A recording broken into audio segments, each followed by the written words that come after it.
How to make a planet in 10 billion. How about 3 easy steps? Step 1. You must pick a location. You are here. I lied. You're really here. You can't live here. Too many gamma rays from the big black hole at the center. Centre for you Canadians. Oh, Canada. Here the stars are too close together. This makes the planets wobbly. And out here, the stars are too far apart. This is too hot, too cold, just right. Goldilocks zone.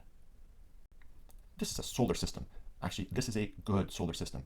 Minus Pluto. Goodbye, Pluto. We miss you. You are here. Not here. Mercury is too hot.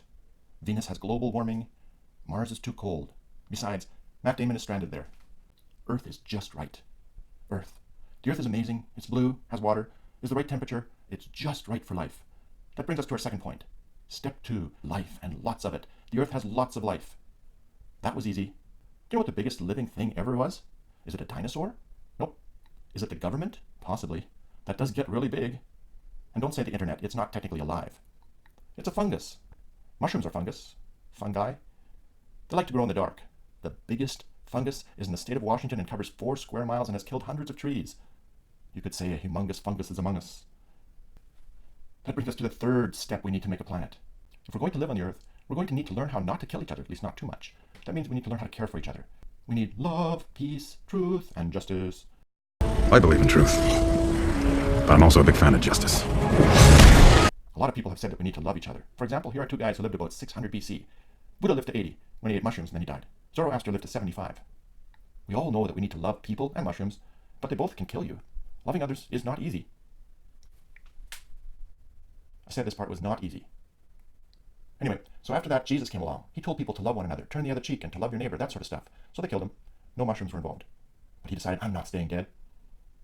His followers all hid until he sent power from God. Then they were bold. So Jesus said, love each other, and he gave them power. This is the third step to making a planet. You need the power to love. So anytime we are in trouble, because we start killing each other, or eating mushrooms, we should get back to the teachings of Jesus and power, and we'll have a better planet. That's so cool. I love Britain. Did you know that in London, there's a flower that took 10 years to bloom? It's 7 feet tall, smells like rotten meat, and makes people sick. That's cool. The scientific name is Amorphophallostitanium. But you know what isn't cool? The Roman Empire. The Roman Empire was big, really big, like a fungus. And the Roman Empire was big, had lots of slaves, and was consumed with violence. No, not violence. I mean violence. The Roman Empire was consumed with violence. They invented crucifixion and the Hunger Games with hungry lions. 400,000 people died in those games, and over 1 million animals. Then one day a little monk called Telemachus ran into the arena and said, stop! He said, this is crazy. So they killed him. But this ended the Hunger Games.